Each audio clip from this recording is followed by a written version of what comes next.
Baik, Assalamualaikum warahmatullahi wabarakatuh. Pada kesempatan ini kita akan membahas aspek-aspek biografi dari Imam Abu Zaid Al-Balkhi. Pertama-tama, penting untuk kita sadari bahwa biografi mengenai Imam Abu Zaid Al-Balkhi itu sangat minim sekali karena tokoh yang satu ini tidak seterkenal tokoh-tokoh besar seperti Al-Kindi, Ibnu Sina, Ibnu Rushd, kemudian Ibnu Khaldun, Imam Al-Ghazali, dan sebagainya. Sehingga teman-teman sekalian, biografi-biografi yang dicatat oleh orang-orang terdahulu itu begitu minim. Nah, salah satu referensi yang sering digunakan oleh para peneliti, terutama orang-orang yang memang fokus mendalami tokoh-tokoh abad pertengahan, itu biasanya menggunakan kitab Mu'jamul Udaba karya Yaqut Al-Hamawi. Di kitab ini itu terhimpun sejumlah ilmuwan Islam, cendekiawan Islam pada abad yang hidup pada abad pertengahan begitu.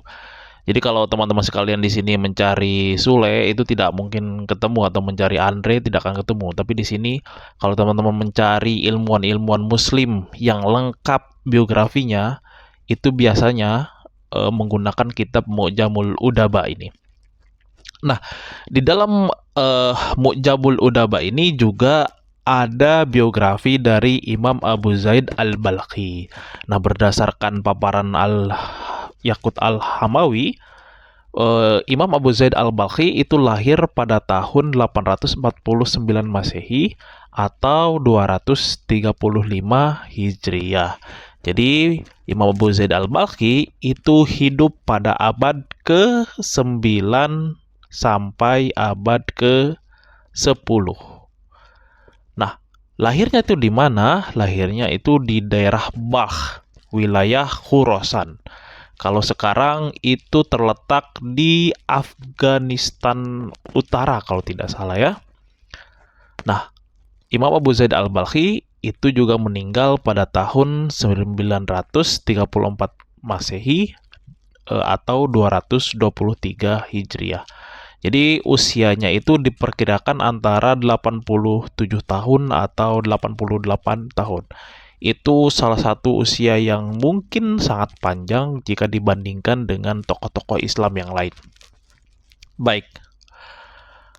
Nah, Imam Abu Zaid Al-Balkhi itu hidup di Khurasan, lahir di Khurasan, besar di Khurasan, dan lain sebagainya. Kita tahu teman-teman sekalian bahwa Khurasan itu adalah pusatnya Islam di sebelah timur. Jadi Khurasan ini menjadi salah satu destinasi ilmu yang digemari oleh banyak orang. Jadi pada waktu itu selain Baghdad, kota-kota yang menjadi daerah kekuasaan Abbasiyah itu juga mengalami perkembangan yang cukup signifikan. Misalnya Khurasan. Khurasan ini menjadi salah satu tempat yang gairah keilmuannya itu tidak kalah dengan di daerah Baghdad. Apalagi nanti mungkin di zaman Imam Al-Ghazali, Khurasan itu menjadi salah satu salah satu wilayah yang cukup digemari untuk mencari ilmu. Makanya nanti lahir Madrasah Nizamiyah Khurasan dan lain sebagainya. Tetapi Khurasan ini adalah menjadi salah satu bagian dari dinasti Abbasiyah yang begitu penting kedudukannya. Nah, akan tetapi teman-teman, perlu diketahui bahwa di Khurasan, khalifah itu biasanya mengutus gubernur. Nah, akan tetapi penguasa-penguasa otonom yang berada di Khurasan itu bukan gubernur, melainkan dinasti-dinasti kecil yang dibangun berdasarkan semangat semangat syu'ubiyah atau semangat orang-orang Persia. Nah, di sini kita akan melihat walaupun Khurasan itu menjadi bagian dari dinasti Abbasiyah, yang di dalamnya ada gubernur yang ditugaskan oleh khalifah, tetapi pengaruh sosial politik itu lebih tergantung kepada dinasti-dinasti kecil yang berkuasa di Khurasan.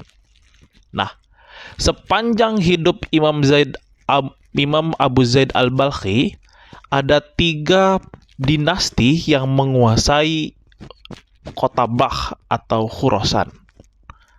Yang pertama adalah dinasti Tohiriyah. Yang kedua adalah Safariyah, dan yang ketiga adalah dinasti Samaniyah. Di dinasti Tohariyah, Abu Zaid al-Balkhi lahir hingga usianya mencapai sekitar 20 tahun. Pada masa ini, Imam Abu Zaid al-Balkhi itu meninggalkan kota Khurasan untuk belajar ilmu di kota Baghdad. Jadi walaupun Khurasan itu menjadi salah satu destinasi ilmu, tetapi Baghdad sebagai kota metropolitan ketika itu menyimpan mungkin lebih seksi untuk belajar ke sana. Karena di sana banyak sekali tokoh-tokoh besar, kemudian di sana juga ada Baitul Hikmah yang terkenal sekali. Jadi pada usia 20-an ketika Khurasan dikuasai oleh dinasti Tohiriyah, Imam Abu Zaid al-Balkhi itu berangkat ke Baghdad untuk belajar. Belajar kepada siapa? Ternyata dia belajar kepada salah satunya kepada Al-Kindi. Kita tahu Al-Kindi itu dijuluki sebagai filsuf Arab. Dia mungkin menjadi salah satu orang yang pertama memperkenalkan filsafat kepada dunia Islam. Sehingga selama 8 tahun Abu Zaid itu belajar falsafah, belajar agama, usuluddin, kemudian belajar lain sebagainya, bahkan belajar astrologi atau ilmu nujum ke Al-Kindi. Nah, kemudian dinasti Tohiriyah itu tumbang oleh dinasti Safariyah. Dinasti ini menurut catatan sejarawan itu dinasti berbasis militer. Nah, menurut para sejarawan juga bahwa dinasti Safariyah itu sebenarnya dinasti ilegal, dalam artian dinasti ini tuh tidak mendapatkan legitimasi dari penguasa. Jadi ini adalah dinasti pemberontak yang dilakukan oleh orang-orang Persia karena merasa jengah terus-terusan dikendalikan oleh bangsa Arab. Jadi ada semangat Persia dalam mendirikan dinasti Safariyah ini. Tidak banyak catatan sejarah termasuk di dalam Mu'jamul Udaba karya Yaqut Al-Himawi terkait apa-apa yang dilakukan oleh Al-Balkhi ketika Khurasan dipimpin oleh Safariyah. Itu tidak banyak catatan yang mengungkapkan aktivitas Al-Balkhi ketika Safariyah menguasai Khurasan. Nah, setelah 30 tahun kurang lebih menguasai Khurasan, dinasti Safariyah itu sempat mengancam khalifah di Baghdad. Bahkan penyebarannya itu bukan hanya di Khurasan, itu sudah agak bergerak ke arah barat untuk mencapai ke sini, ke Baghdad. Tetapi berkat bantuan militer dari dinasti yang lain, terutama dari dinasti Samaniyah, akhirnya Safariyah terlempar dari provinsi Khurasan. Dinasti Samaniyah juga sebenarnya punya karakter yang sama dengan Safariyah, yaitu dinasti berbasis militer. Tetapi apa bedanya? Bedanya adalah dinasti Samaniyah itu mendapatkan legitimasi dari khalifah. Nah, pada masa inilah Imam Abu Zaid al-Balkhi itu pernah ditawari untuk menjadi wazir di dinasti Samaniyah. Wazir itu mungkin sekelas menteri. Nah, Karena Imam Abu Zaid Al-Balkhi itu memiliki kecenderungan kepribadian yang introvert mungkin, dan tidak suka dengan pekerjaan-pekerjaan yang berat seperti itu, dia menolak untuk menjadi wazir. Akhirnya dia memutuskan untuk hanya menjadi sekretaris wazirnya. Jadi yang menjadi wazir itu nanti itu temannya. Nah, Abu Zaid Al-Balkhi itu sebagai sekretarisnya karena dia paham betul hal-hal yang berkaitan dengan administrasi kenegaraan atau administrasi kerajaan begitu. Nah, sangat menarik sekali bagaimana mengulas pandangan Imam Abu Zaid Al-Balkhi tentang sosial politik, karena ketika dia hidup, Khurasan itu menjadi salah satu wilayah yang diperebutkan oleh 3 dinasti sekaligus. Jadi ini mungkin sebenarnya mungkin ada komentar-komentar Imam Al-Balkhi, tetapi karya-karya Al-Balkhi kita tahu sendiri hilang, dilupakan sejarah. Jadi menurut Yaqut Al-Himawi di dalam Mu'jamul Udaba itu tadi, karya Al-Balkhi itu bisa jadi mencapai 55 buah karya. Dan 6 diantaranya itu berhubungan dengan politik. Bahkan ada sejumlah peneliti dan editor itu mengungkapkan bahwa kitab Nasihatul Mulk karya Al-Mawardi itu bisa jadi adalah karya Al-Balkhi yang hilang. Nah, itu perlu penelitian lebih lanjut karena takut salah juga. Tetapi banyak peneliti yang menilai bahwa kitab Nasihatul Mulk yang katanya karya Al-Mawardi itu bisa jadi adalah karya Imam Abu Zaid Al-Balkhi. Nah, tadi disebutkan bahwa karya Imam Abu Zaid Al-Balkhi itu bisa jadi mencapai 55 buah. Nah, yang tersisa itu hanya 2, yaitu kitab Masalihul Abdan wal Anfus dan kitab Suwarul Aqalim kalau tidak salah. Itu adalah kitab yang berhubungan dengan geografi. Jadi Imam Abu Zaid Al-Balkhi ini memang seorang polimatik. Polimatik itu adalah orang yang menguasai berbagai cabang ilmu. Dia menulis bidang politik, dia menulis bidang Al-Quran, dia menulis bidang astrologi, dia menulis bidang kesehatan, bahkan dia juga menulis bidang geografi. Jadi orang ini itu memang unik, tapi sayangnya sebagian besar karyanya itu hilang dalam sejarah. Itu sangat disayangkan oleh kita semua. Nah, berhubung yang sampai kepada kita itu adalah kitab Masalihul Abdan wal Anfus, jadi kita hanya bisa meraba-raba pemikiran Abu Zaid Al-Balkhi ini dari kitab ini saja. Dan kitab Suwarul Aqalim itu tadi. Ini berbeda dengan tokoh-tokoh lain, misalnya Imam Al-Ghazali. Imam Al-Ghazali itu kitab yang sampai kepada kita itu sangat banyak sekali. Ihya Ulumuddin, apalagi Kimiyatus Sa'adah, kemudian Al-Hikmatu fil Makhluqatillah, dan masih banyak sekali. Di dalam bidang usul fikih ada Al-Mustashfa fi Usulul Fikhi dan lain sebagainya.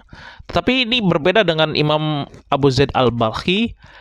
Saya mengira kenapa dia tidak terlalu banyak atau tidak survive kitab-kitabnya, mungkin karena dia sosok yang introvert itu tadi, sosok yang penyendiri, pendiam, tidak haus kekuasaan mungkin, dan tidak haus akan popularitas, sehingga namanya itu marginal di dalam atau terpinggirkan di dalam sejarah Islam. Padahal pemikiran-pemikiran dia itu sangat keren sekali kalau kita tinjau dari Masalihul Abdan wal Anfus.